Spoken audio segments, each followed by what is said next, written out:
Préparez vos voyages avec l'agence Riverain Tour International installée à Paris et en Guadeloupe. Des séjours et circuits organisés comprenant hôtel, hébergement chez l'habitant, sans oublier les croisières toutes destinations. L'agence Riverain Tour, ce sont aussi des offres exceptionnelles de billets vers les Antilles ou vers Paris, ainsi que l'Afrique avec facilité de paiement. Riverain Tour, 3 rue Frébeau à Pointe-à-Pitre, 0590 91 72 10 et Paris 09 78 80 13 19.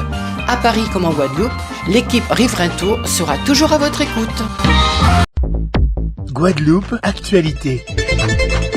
Notez qu'une étude démontre que le taux d'activité sexuelle des Français, en particulier chez les jeunes, n'a jamais été aussi bas que depuis les années 70. Le réarmement démographique voulu par le gouvernement risque d'être assez compliqué.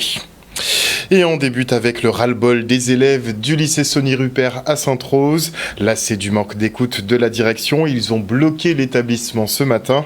Une mobilisation pour dénoncer les mauvaises conditions d'hygiène avec la présence de rongeurs et autres vermines, mais aussi des coupures d'eau récurrentes. Et c'est sans compter les retards cumulés sur les programmes scolaires. Le reportage de Maxime Morel. Aujourd'hui, on mobilise parce que l'état du lycée n'est pas favorable à cause de l'hygiène. On a cours même s'il n'y a pas d'eau pendant 2-3 jours. Du coup, il y a l'eau des toilettes qui stagne pendant au moins 48 heures. Dans les salles de classe, il y a des rats. La proviseure nous dit que c'est traité, mais on les voit quand même, mais elle nous dit que c'est traité, mais on voit souvent des rats dans les salles de classe. À titre d'exemple, j'étais dans le gymnase en train de préparer mon bac de sport avec tous mes camarades. Et un rat a sauté sur l'une de mes camarades. Il y a énormément de problèmes, l'hygiène, les professeurs. On a un énorme retard sur les cours pour le bac de français. Les textes, tout ça, on est vraiment en retard. On a essayé de parler pacifiquement avec la proviseure, mais en fait, c'est pas qu'elle nous prend de haut, mais elle nous écoute pas vraiment. On a l'impression d'être entendu sans être écouté. Et il y avait un ras-le-bol, du coup on a décidé de barrer pour se faire entendre. Et on espère que ça va porter ses fruits. C'est pas notre génération seulement qui a souffert avec ça. Du coup, faut qu'on fasse un rappel parce qu'ils veulent pas nous écouter. Du coup, on est obligé de mobiliser devant le lycée pour qu'on trouve un arrangement avec eux. Il y a vraiment un gros manque de communication dans le lycée même. Il y a des informations qui sont sorties du CA qui n'ont pas été parvenues ni aux délégués ni aux membres du CVL. Donc à l'avenir, nous nous engageons à être, faire passer l'information avec les élèves et mieux communiquer, on va dire, qu'ils soient plus à l'écoute vis-à-vis de nous et à la demande des élèves et de suivre un petit peu nos propositions et nos projets. Pour l'instant, ceux qui sont à l'origine du barrage ne sont pas forcément pour débarrer, mais nous engageons les négociations, on va dire, pour pouvoir débarrer le lycée. Et retour maintenant sur l'inauguration du nouveau centre de santé de Terre-de-Bas. Véritable désert médical, cette île du Sud bénéficie maintenant de la présence à temps plein d'un médecin. Le reportage d'Olivier Moradel. Ayant été sensibilisé aux difficultés de la population, c'est en ce sens que j'ai mûri ce projet d'avoir une consultation de médecine générale fixe avec du matériel technologique de bonne qualité pour la population de Terre-de-Bas. J'en ai parlé à Madame le maire de Terre-de-Bas qui m'a donné son accord, son soutien. Ensuite sont intervenus le conseil départemental parce qu'il fallait rénover le dispensaire de Terre-de-Bas et ensuite la rénovation faite, écoutez, c'est l'ARS qui a équipé ce dispensaire avec du matériel de pointe, du matériel de très bon niveau, de bonne qualité qui nous permet désormais à nos médecins généralistes de travailler dans de bonnes conditions au service de la population de Terre-de-Bas. Notre volonté, c'est qu'au-delà donc, du cabinet médical, c'est de transformer un véritable centre de santé avec la venue d'autres médecins. Ma très grande satisfaction, c'est qu'il y a des gens kinés qui pourront venir dans les semaines à venir. L'implication du département, c'est tout l'aménagement. C'est plus de 140 000 € que nous avons dû mettre pour refaire la toiture, enfin la peinture, les aménagements nécessaires et offrir cet espace. Et comme vous le voyez, c'est ce cabinet médical, mais il y a d'autres salles équipées également et qui pourront recevoir les nouveaux, les autres médecins, les spécialistes qui voudront vouloir s'installer ici. Ce n'est pas encore complet, mais c'est un pas en avant puisque le docteur Benou s'est arrangé pour que l'ARS et le département prennent les choses en charge. Ils ont été très volontaires, ils ont répondu présent. Moi, ça, je les félicite pour cela.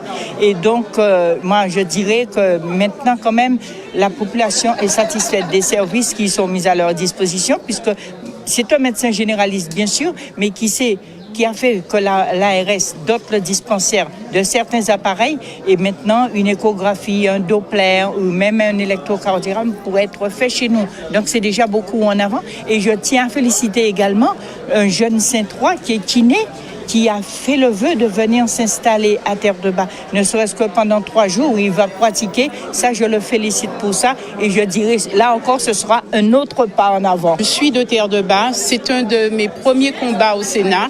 C'était sur les déserts médicaux, sur l'engagement des professionnels au niveau du territoire.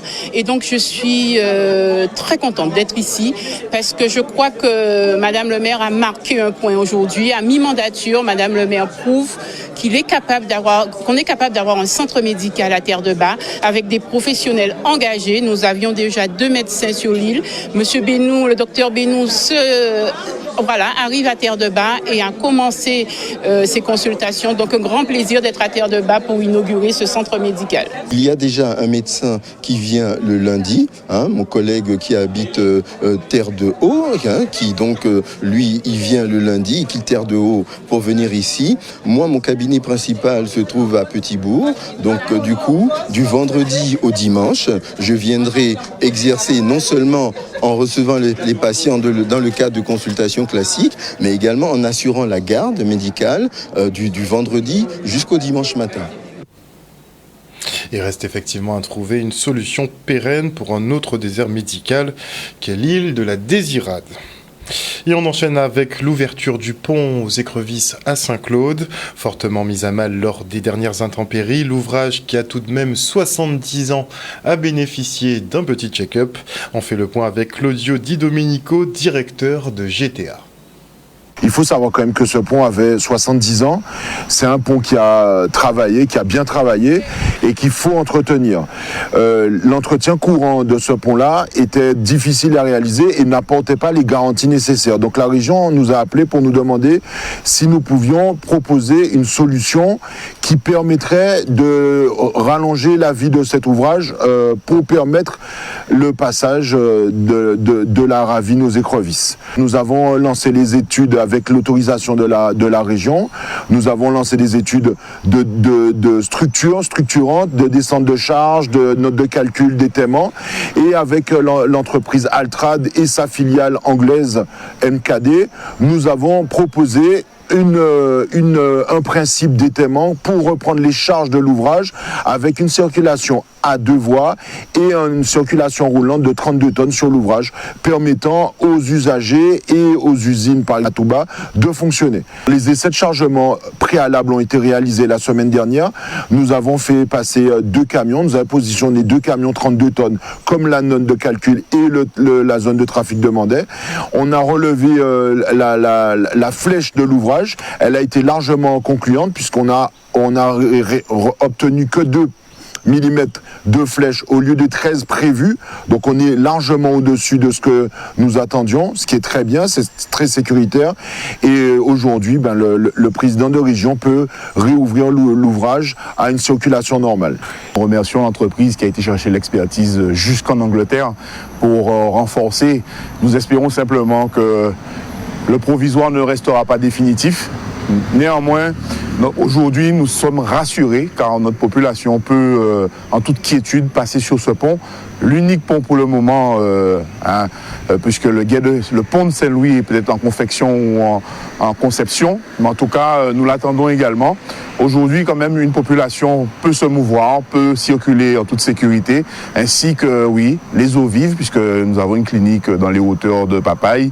Nous avons également le monde économique, l'usine Matouba et tous les agriculteurs qui passaient sur ce pont et qui ont dû s'adapter pendant quelques mois afin de pouvoir organiser le transport de leurs marchandises. C'est une première en Guadeloupe et peut-être dans la Caraïbe.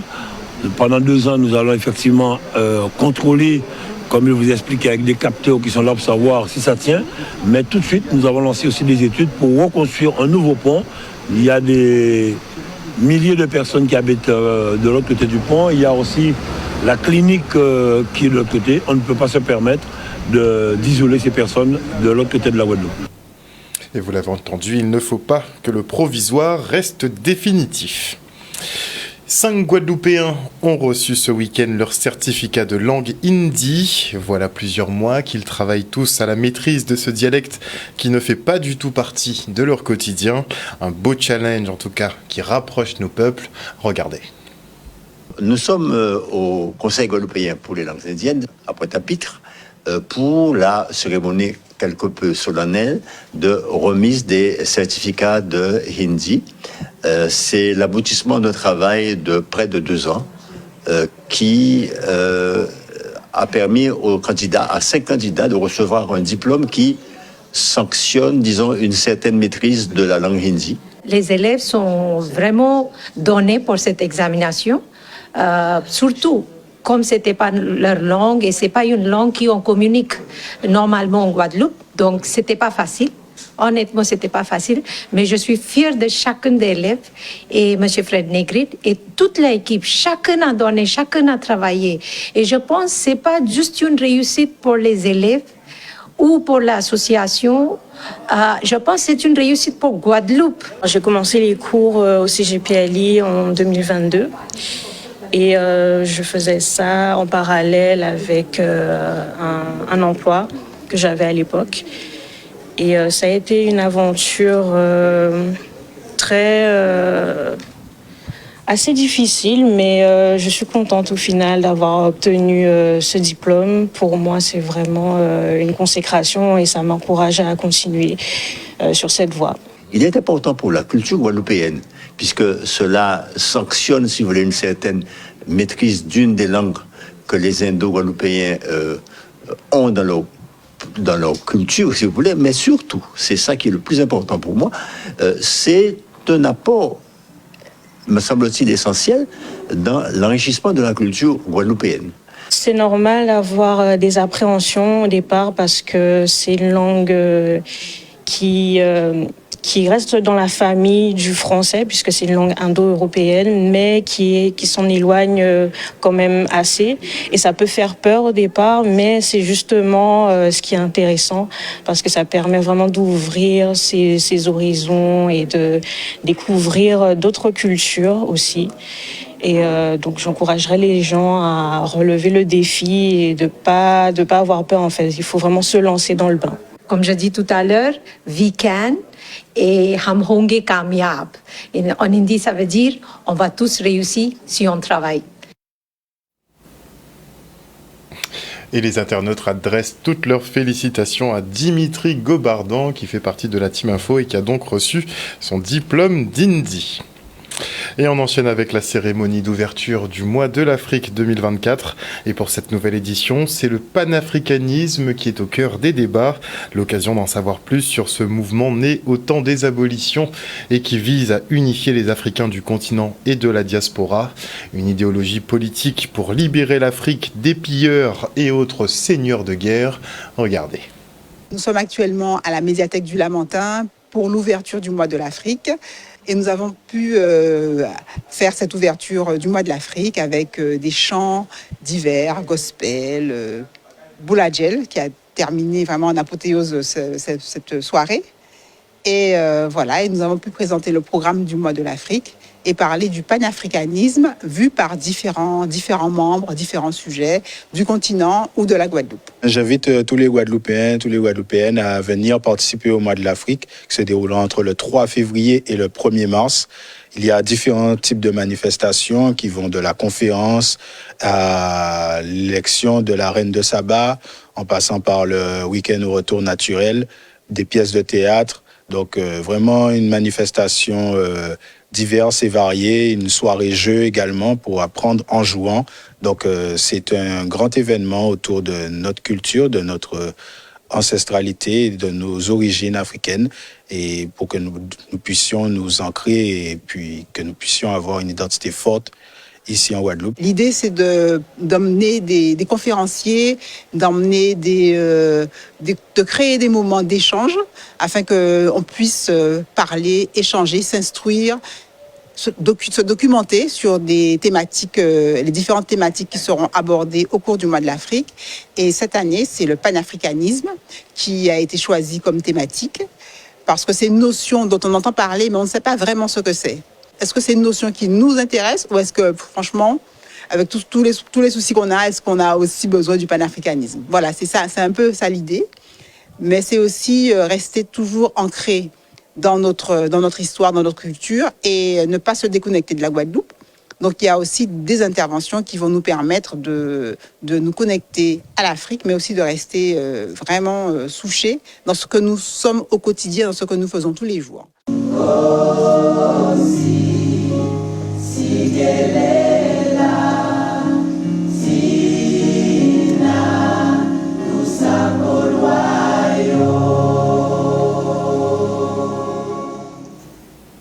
Un reportage signé Vianney Valverde. Et notez qu'à l'occasion du défilé Congo-Caraïbes de ce samedi 10 février à Pointe-à-Pitre, le stationnement et la circulation seront interrompus de 9h à 17h au rond-point d'Oulda, à la rue d'Oulda et au rond-point de Blanchard. Et on enchaîne maintenant avec la fête des aînés de l'association Bien Vivre à Mathurin au Gosier. Le rendez-vous aujourd'hui, nous mettons à l'honneur les aînés de notre quartier et bien évidemment ceux de l'association Mieux Vivre à Mathurin. C'est un événement que nous réalisons chaque année depuis près d'une trentaine d'années. Je suis avec d'autres membres fondateurs de cette association et aujourd'hui c'est la fête des aînés. Donc je suis une aînée, je participe à ce titre, à cette petite fête. L'objectif de cette fête, c'est de pouvoir mettre véritablement les aînés à l'honneur parce qu'on sait que ce sont des personnes qui ont de la transmission à nous faire valoir. Et là, c'est vraiment l'intérêt pour nous qu'ils soient là autour de nous pour pouvoir donner toutes les valeurs nécessaires pour que la transmission puisse s'effectuer pour les générations futures. Je pense qu'il faut penser aux autres. Et très singulièrement, je dis bravo au président Freddy Sébastien qui a eu cette initiative et permettre à ces personnes d'être ensemble et de partager un pot de l'amitié et de partager un petit gâteau et de partager aussi des moments agréables. On a à cet âge-là quelques petits problèmes de santé, donc on ne peut pas donner toute la mesure de ce que l'on pourrait faire, comme je l'ai fait dans le passé. Donc de plus en plus, c'est un peu difficile, mais je tiens à être là, autant que faire se peut. Quand je peux donner un coup de main, je le fais volontiers. D'autant plus qu'il y a un jeune président, je pense qu'il ne demande que ça, parce que c'est important l'expérience des aînés, je crois. Et ils ont besoin d'être soutenus à côté de leur équipe. Non, très sincèrement, je donnerai tout ce que je peux encore, toute la petite énergie qui me reste encore. Et on ouvre une petite parenthèse sportive puisque la Ligue guadeloupéenne de football condamne fermement les incidents graves survenus lors d'une rencontre de futsal hier. À l'issue d'un match, une bagarre générale a éclaté faisant plusieurs blessés. La Ligue ne manquera pas de prendre les sanctions nécessaires. Et ce week-end, la Fédération du Carnaval organisait l'élection de ses représentants. Et félicitations à Dwayne et Iris, élus princes et princesses du Carnaval 2024. On salue aussi la victoire de Maryse Gaspard qui s'est imposée en tant que Miss Senior. Et c'est Kaina Rangasamy du groupe Gerbo All Star qui obtient le titre de Miss Carnaval 2024 aux côtés de son prince Kenny Bergobson. Le retour en images sur ces victoires. Mesdames, Messieurs, le jury a délibéré et la princesse du Carnaval 2024 est Ivy. Et la première dauphine est Mamie. Prince du Carnaval 2024.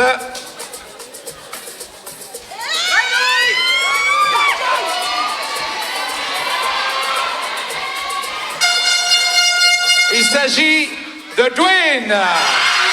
Et premier dauphin, il s'agit de Curtis. Mesdames, Messieurs, celles et ceux qui veulent prendre des photos, vous avez la princesse et le prince sur le podium. La reine Seigneur Val 2024, première édition, est Look at me. Maryse Gaspard. Et la première dauphine, Roselyne Paré.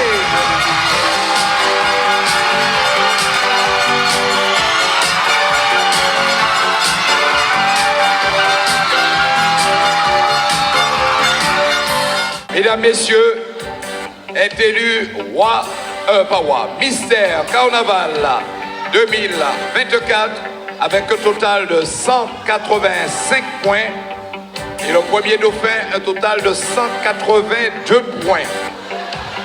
Vous voyez, c'est très serré.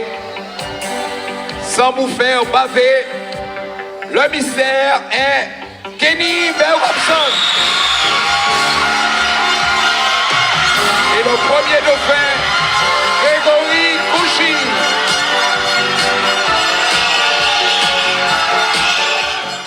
La Miss Carnaval 2024, Kaina Rangasamy de Demo. Et première dauphine, Joël Lopez d'Avava.